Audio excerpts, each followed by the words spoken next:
Assalamualaikum warahmatullahi wabarakatuh. Alhamdulillah, assalatu wassalamu ala rasulillah, wa ala alihi wa sahbihi wa man wala, wa man bihudahu istabah. A'udzu billahi minasyaitonir rajim.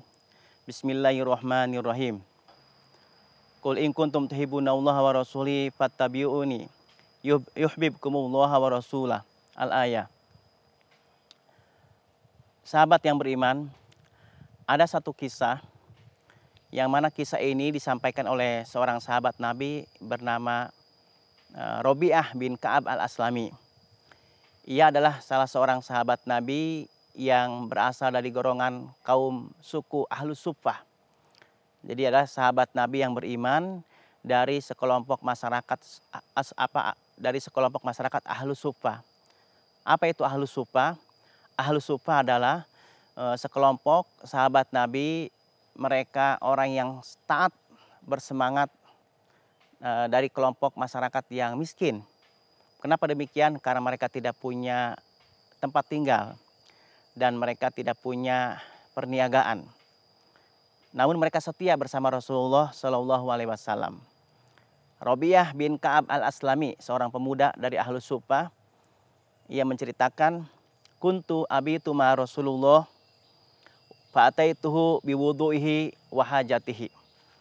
Bahwa aku pernah menginap bersama Nabi di malam hari dan aku di pagi hari melayani kebutuhan untuk bersuci dan untuk hajat Nabi Shallallahu Alaihi Wasallam.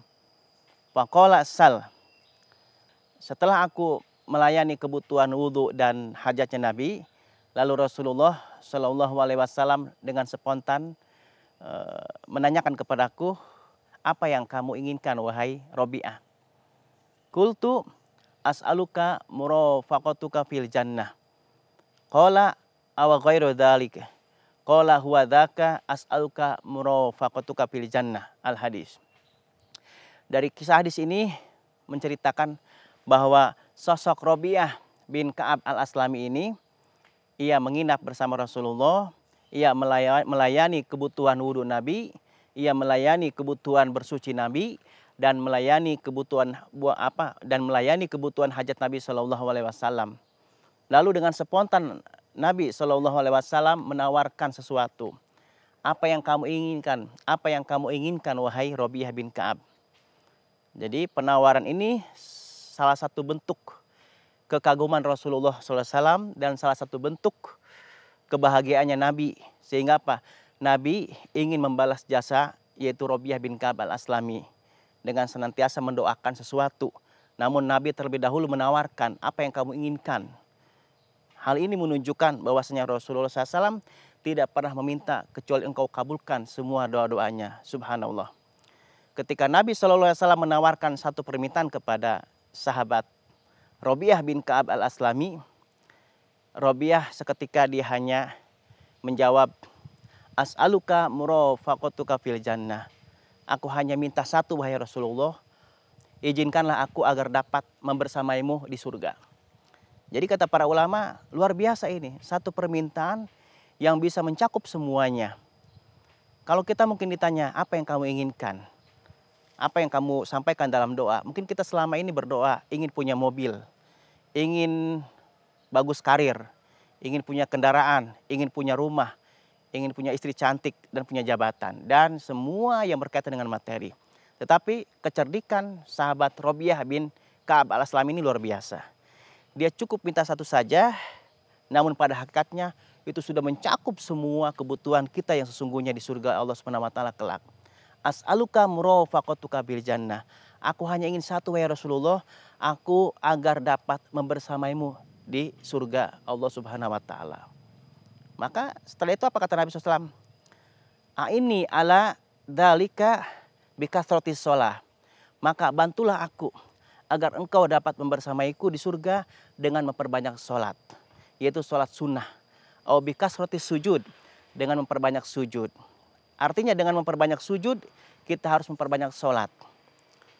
Maka ini salah satu dalil petunjuk bagi kita semuanya bahwa para ulama menganjurkan kepada kita untuk senantiasa memelihara sholat sunnah nawafil, yaitu sholat sunnah setiap hari kita kerjakan, qobliyah, ba'diyah, rawatib, sholat sunnah wudhu, sholat sunnah taubah, sholat sunnah tahajud, witir, duha, dan semacamnya. Semakin banyak kita melakukan sholat sunnah, maka akan semakin dekat jarak kita dengan Rasulullah Shallallahu Alaihi Wasallam. Jadi sekali lagi para sahabat yang dirahmati Allah Subhanahu Wa Taala, dengan diceritakannya hadis tersebut, hal ini menunjukkan bahwa kemuliaan seseorang kelak bukan ditentukan oleh keilmuannya. Kemuliaan seseorang kelak juga bukan ditentukan oleh nasabnya. Kemuliaan seseorang kelak juga bukan ditentukan oleh sedekahnya.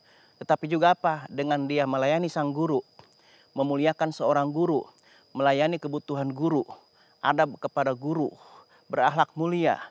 Kemudian apa? Melayani, membiayai, atau menjamin kebutuhan anak yatim, serta kita hormat kepada Rasulullah SAW dengan memperbanyak sholawat, maka itu nanti akan menjadikan kita berkumpul kelak di surga Allah Subhanahu Wa Taala.